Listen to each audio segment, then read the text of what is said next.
everyone, my name is Og the Giant and this is the Storybarn in Calderstones Park.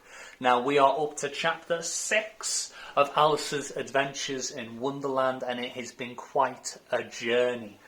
Now if you haven't gotten caught up until now, do click on the other videos for the other chapters.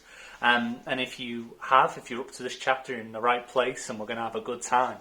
So, I thought we could recap on chapter 5, where Alice meets the caterpillar. Now, it's a very poignant image that, if we remember, on the mushroom with his arms folded and he's smoking a hookah and not taking notice of anyone else or anything.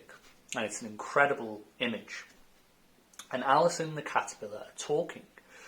And the caterpillar is asking Alice in a slow, tired-ish voice, "Who are you?" And Alice doesn't know anymore because she's been growing upwards and downwards and sideways and everywhere. And so she doesn't know who she is anymore. And the caterpillar then says to Alice that one side of the mushroom will make you taller and the other smaller. She then tears one side of the mushroom and grows so tall as she eats one side of the mushroom. She grows so tall that her head is hitting the trees above her. And then all of a sudden a pigeon is pecking at her out of nowhere and calling her a serpent. And Alice is saying, no I'm not. And she's constantly going, "You're a serpent. It's a really, really fascinating, mad scene. The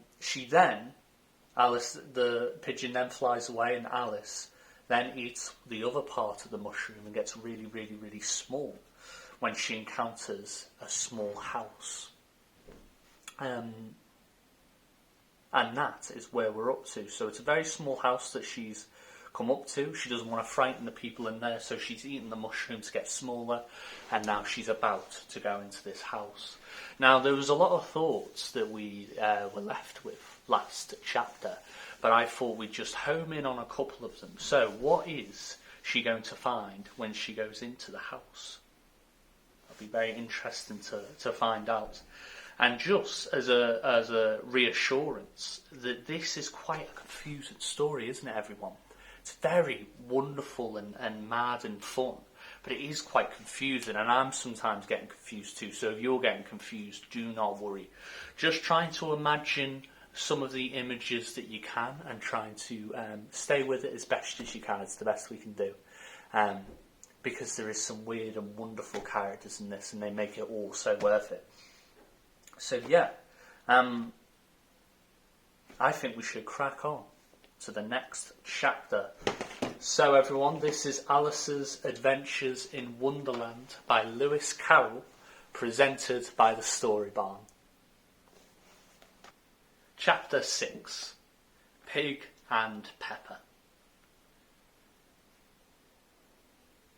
For a minute or two, she stood looking at the house and wondering what to do next, when suddenly a footman in livery came running out of the wood.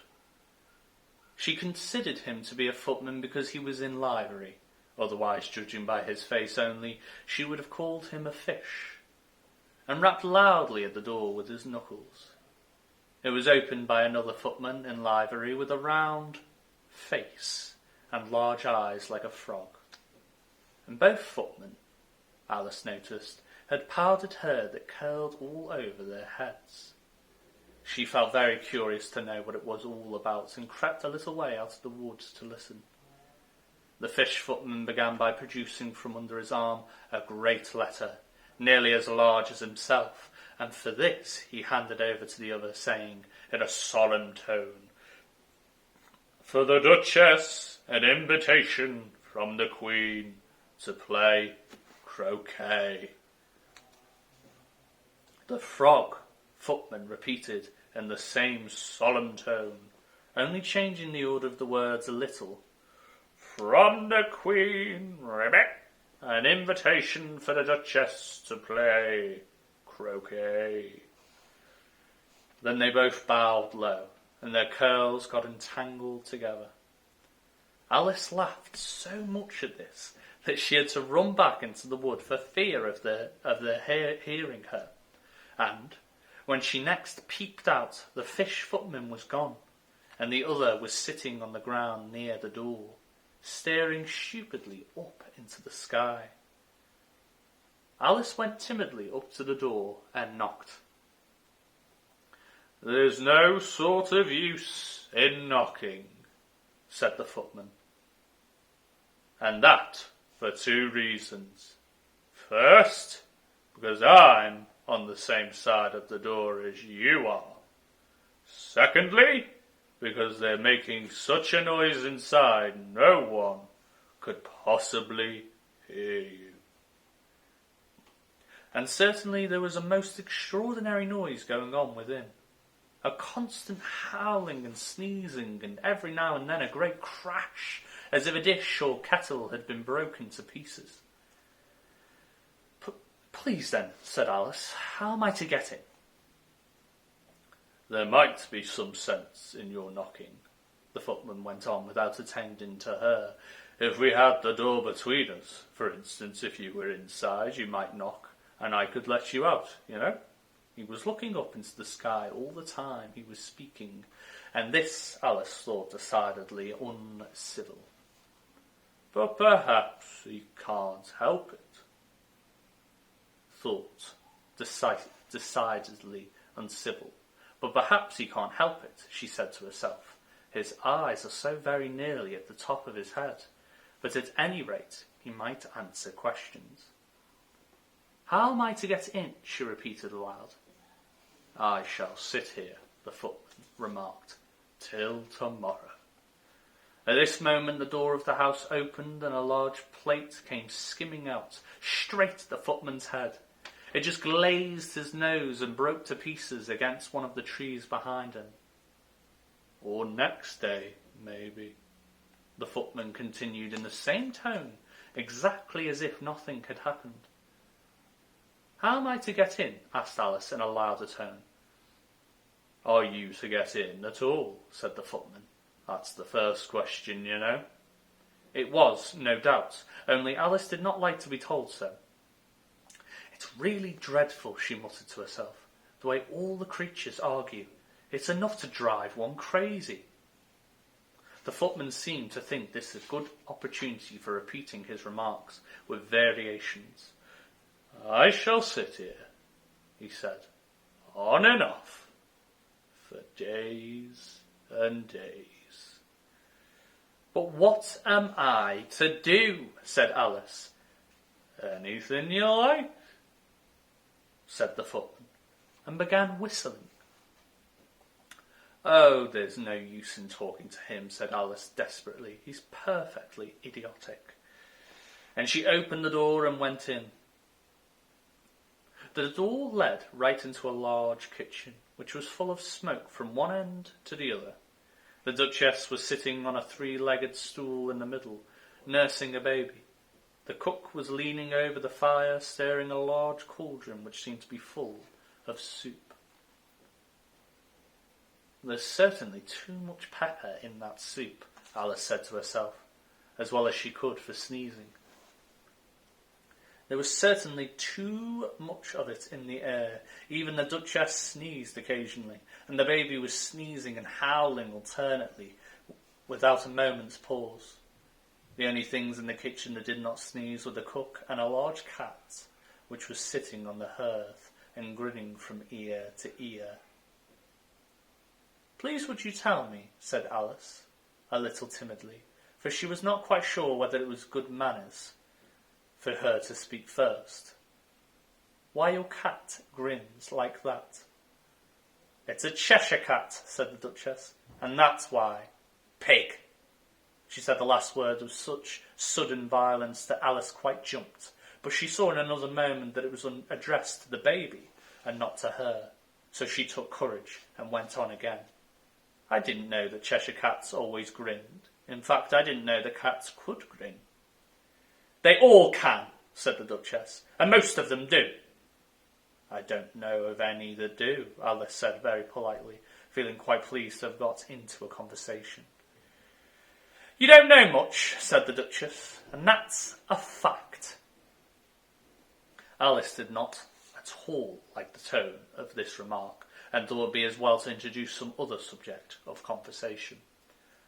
While she was trying to fix on one, the cook took the cauldron of soup off the fire, and at once set to work throwing everything within her reach at the Duchess. And the baby, the fire irons, came first, then followed a shower of saucepans, plates, and dishes. The Duchess took no notice of them, even when they hit her, and the baby was howling so much already that it was quite impossible to say whether the blows hurt it or not. Oh, please, mind what you're doing, cried Alice, jumping up and down in an agony of terror. Oh, there goes this precious nose, as an unusually large saucepan flew close by it, and very nearly carried it off. If everybody minded their own business, the Duchess said in a hoarse growl, the world would go round a deal faster than it does. Which would not be an advantage, said Alice, who felt very glad to get an opportunity of showing off a little of her knowledge. Just think what work it would make with the day and night. You see, the earth takes 24 hours to turn round on its axes. Talking of axes, said the Duchess, chop off her head. Alice glanced rather anxiously at the cook to see if she meant to take the hint, but the cook was busily engaged in stirring the soup and did not seem to be listening. So she ventured to go on again. 24 hours, I think, or is it 12? Oh, don't bother me, said the Duchess. I never could abide figures. And with that, she began nursing her child again, singing a sort of lullaby to it as she did so, and giving it a violent shake at the end of every line. Speak roughly to your little boy, and beat him when he sneezes. He only does it to annoy, because he knows it teases. In which the chorus, in which the cook and the baby join in. Wow, wow, wow. While the Duchess sang the second verse of the song, she kept tossing the baby violently up and down, and the poor little thing howled so that Alice could hardly hear the words. I speak severely to my boy, I beat him when he sneezes, for he can thoroughly enjoy the pepper when he pleases. Wow, wow, wow. Here, you may nurse it a bit if you like, the Duchess said to Alice, flinging the baby at her as she spoke. I must go and get ready to play croquet with the Queen. And she hurried out of the room. The cook threw a frying pan after her as she went out, but it just missed her. Alice caught the baby with some difficulty, as it was a queer-shaped little creature, and held its arms and legs in all directions, just like a starfish, thought Alice. The poor little thing was snorting like a steam engine when she caught it, and kept doubling itself up and straightening itself out again, so that altogether, for the first minute or two, it was as much as she could do to hold it. As soon as she had made out the proper way of nursing it, which was to twist it up into a sort of knot, and then keep tight hold of its right ear and left foot so as to prevent its undoing itself, she carried it out into the open air. If I don't take this child away with me, thought Alice, they're sure to kill it in a day or two. Wouldn't it be murder to leave it behind? She said the last words out loud, and the little thing grunted in reply. It had left off sneezing by this time. Don't grunt, said Alice. That's not at all a proper way of expressing yourself. The baby grunted again, and Alice looked very anxiously into its face to see what was the matter with it. There could be no doubt that it had a very turn-up nose, much more like a snout than a real nose. Also, its eyes were getting extremely small for a baby.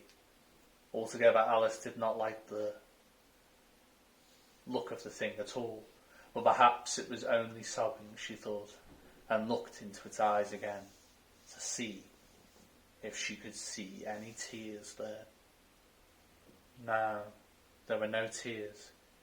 "If you're going to turn into a pig, my dear," said Alice seriously, "I'll have nothing more to do with you. Mind now." The poor little thing sobbed again, or grunted, it was impossible to say which, and they went on for some while in silence. Alice was just beginning to think to herself, "Now what am I to do with this creature when I get it home?" when it grunted again so violently that she looked down into its face in some alarm. This time there could be no mistake about it. It was neither more nor less a pig, and she felt that it would be quite absurd for her to carry it any further. So she set the little creature down and felt quite relieved to see it trot away quietly into the wood. If it had grown up, she said to herself, it would have made a dreadfully ugly child, but it makes rather a handsome pig, I think. And she began thinking over other children she knew who might do very well as pigs, and was just saying to herself, if one only knew the right way to change them, when she was a little startled by seeing the Cheshire Cat sitting on a bough of a tree a few yards off. The cat only grinned when it saw Alice. It looked good-natured, she thought. Still, it had a very long claws and a great many teeth, so she felt that it ought to be treated with respect. "Cheshire Puss," she began, rather timidly, as she did not at all know whether it would like the name. However, it only grinned a little wider.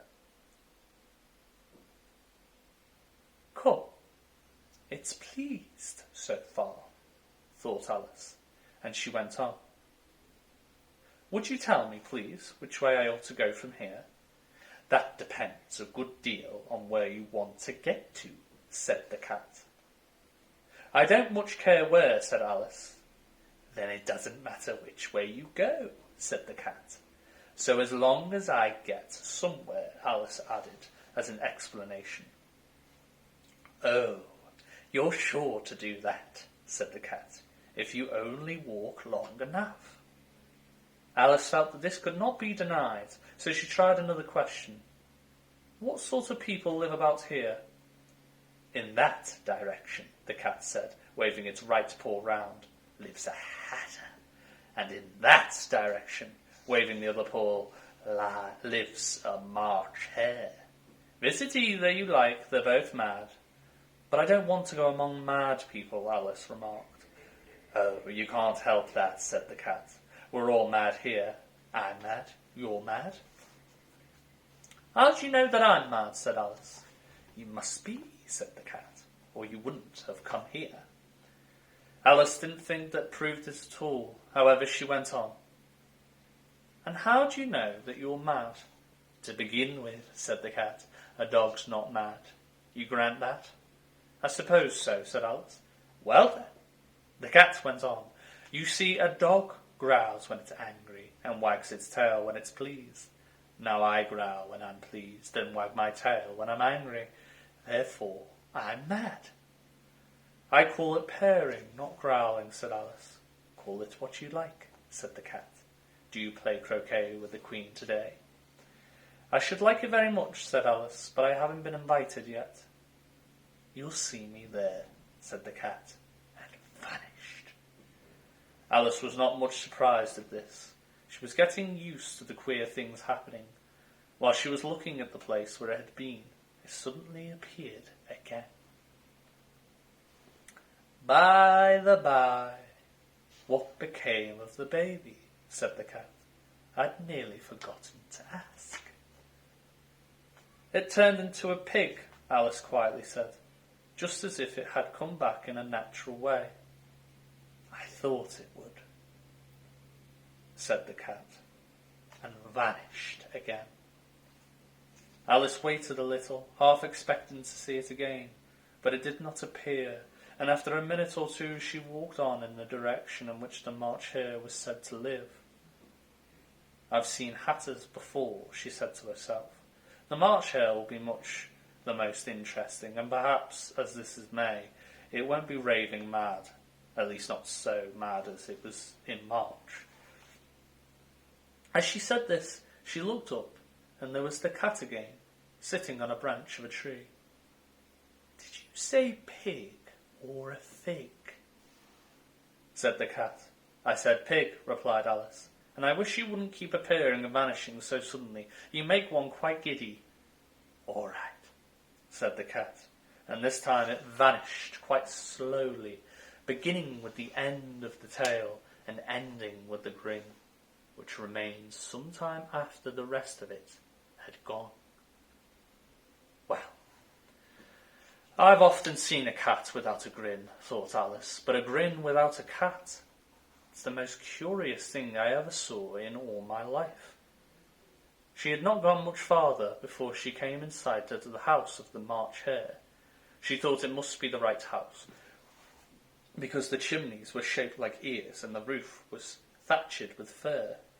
It was so large a house that she did not like to go near it till she had nibbled some more of the left-hand bit of mushroom and raised herself to about 2 feet high.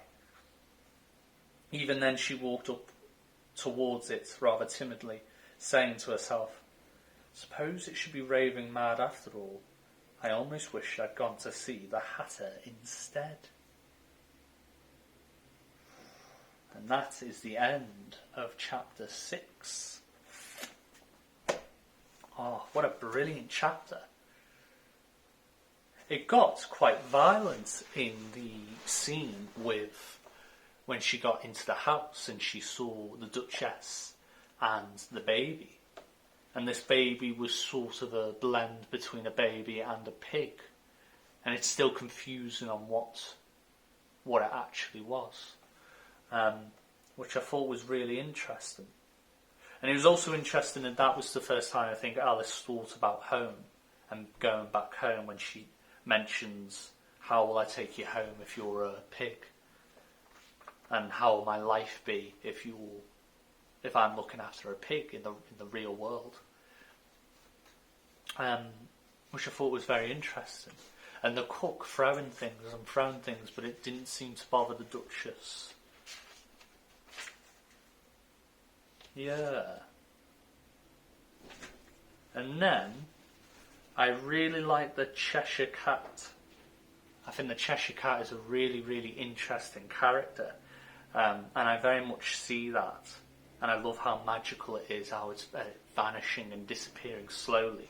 That moment where it disappears very slowly with the tail, and the last thing you see is the grin. Did you guys see that? I think that'd be really interesting if you guys did, because I really saw that in my mind's eye. And then I'm quite disappointed that Alice didn't choose to see the Mad Hatter, my old best friend. Is going to see the March Hare. I know. But it'll be interesting to see if Alice does bump into the Mad Hatter at some point. Hopefully so. Hopefully our Mad Hatter friend will get his glory. Will get his stage time. Well, guys, that is the end of chapter 6. Thank you all so much. Please do tune in for chapter 7. Thank you all so much. Goodbye.